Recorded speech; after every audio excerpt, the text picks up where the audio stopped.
Hey guys, it's Rob here and welcome back to another video. In this video we are going to talk about some latest Nintendo Switch 2 news that is happening. Some pretty exciting stuff, especially when it comes to like Final Fantasy coming to the Nintendo Switch 2. And of course all the other topics we're going to talk about in this video. If you guys end up enjoying this video, make sure you guys leave a like. It helps the video reach more viewers when you do. And of course subscribe for more. So first up, let's talk about Final Fantasy. So over on Go Nintendo they have an article that says Final Fantasy VII Remake director says there's huge significance in the franchise coming to Switch 2. Labels the return to Nintendo hardware as symbolically very important. Now, if they are going to be supporting more Final Fantasy games on the Nintendo Switch 2, both new and old, I hope they do bring the Final Fantasy 13 series. That's a series that I really enjoy, and I'm hoping to play it on the Nintendo Switch 2 on the go on a portable system. Specifically 13-2 and Lightning Returns, those are some of my favorite Final Fantasy games, so I'm really hoping they do bring those over. But anyways, let's continue with the article. Next up for Nintendo fans is Final Fantasy VII Remake Trilogy, with all 3 installments Switch 2 bound.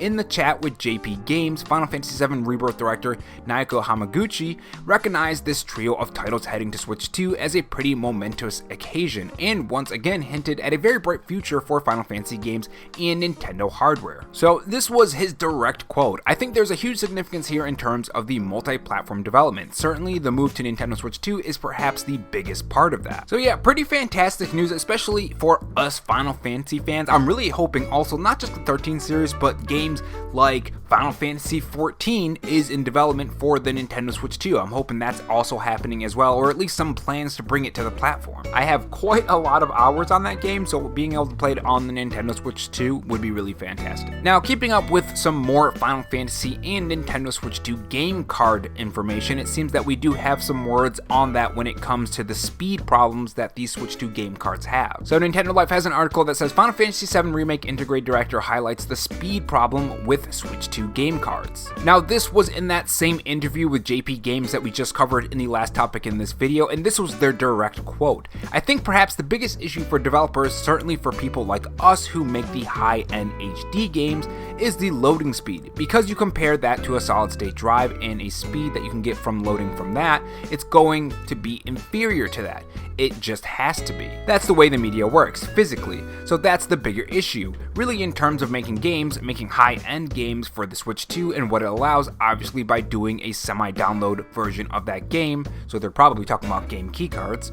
You can then use the SSD and rely on that for a smoother loading. So that's perhaps the biggest issue in terms of a developer. So I think when it comes to these handheld consoles, I think there's always gonna be some kind of hurdle to come through when it comes to just making games for these platforms, because it's not a full console like the PlayStation 5 or a PC or an Xbox Series X, so obviously there's going to be some of those limits there. But as a consumer, I like the portability of these platforms, and that's what one of my main draws for the Nintendo Switch 2 is, and the original Nintendo Switch. The fact that we can take these experiences on the go anywhere, anytime. Not just like the, let's say the Wii U or the Nintendo Wii, where we got half-baked experiences and not the same as the Xbox and PlayStation. So personally, even if there are some sacrifices that we have to go through, the fact that we can play them on the go is a huge win in my book. I always loved the on-the-go gaming experience. I do wonder, however, in the future, if as games get better, as they get more high-end, as they describe it in this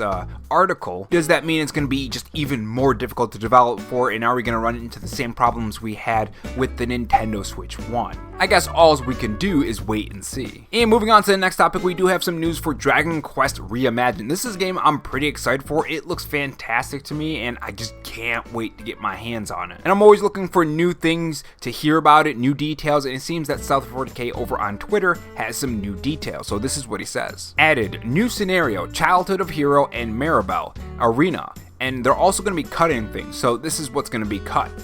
Scenarios, Grandal, Province, I'm gonna butcher this, Ciclo, Casino, Immigrant Town, Monster Meadows, Excellent Grading Organization, and that is all. Now, for people who played the original game, let me know if this is something big or not. I've never played the original game, So I don't know if this is something huge, this is something bad. Let me know in the comments section below. And moving on to the next topic, we do have some more information on another game that I'm very excited for, Monster Hunter Stories 3. We now know when this actually takes place compared to the other games. So Stealth40k over on Twitter has this to say. In a new interview, Monster Hunter Stories 3 director Kenji Oguro says that the game takes place 200 years after the first two games, so don't expect character cameos. Capcom wanted to make a game that people would say this is an RPG. I think one of the positives of this is that like new players who come into the Dragon Story series and haven't played the past two games won't be too lost with the story and overall just the idea of Monster Hunter Stories compared to, let's say, the other Monster Hunter games like Monster Hunter World. As long as the story is fantastic, I'm pretty hyped about it, so I guess we'll see what happens. And moving on to the next topic, Go Nintendo has an article that says this. Persona 3 Reload director discusses the graphic quality of the Switch 2 version. Does Reload need a revamp? But with that being said, this is what the director says according to the article. For the Nintendo Switch 2 hardware, we started development before the hardware was actually released, and we didn't have a great idea about third-party software as well. After the release of the Switch 2 came a lot of new titles, so that was sort of the unexpected.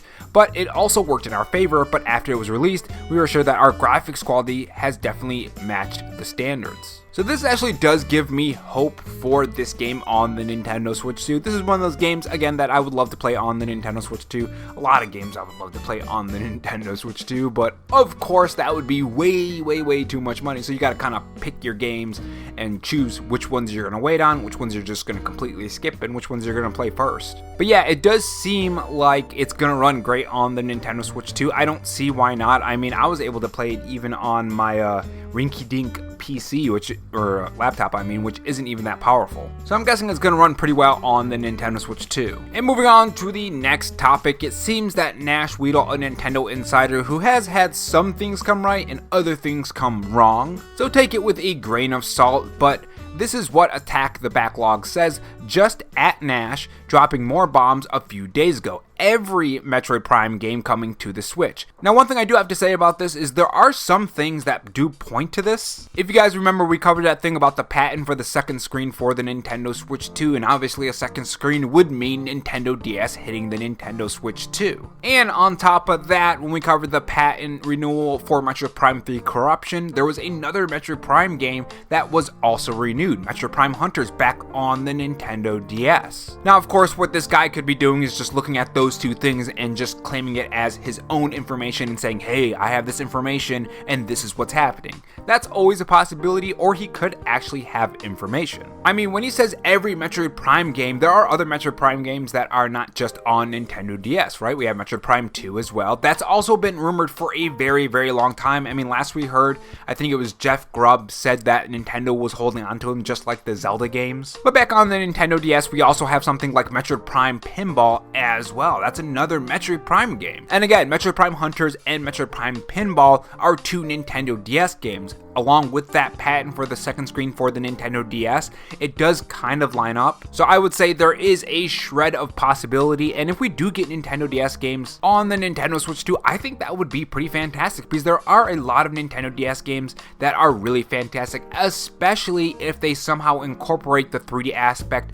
of the Nintendo 3DS. Obviously, you'll be able to put 3DS games on there as well. Now, the only question is, how much would that second screen cost, right? Because we know how much just the Virtual Boy costed. It's $100, and then of course you have the cardboard, but you can't do the cardboard version of a second screen on the Nintendo Switch 2, obviously, so I have a feeling that's going to be somewhere between maybe even like $150 to $200, which would be absolutely ridiculous and suck, because I definitely wouldn't have enough money to pay for that.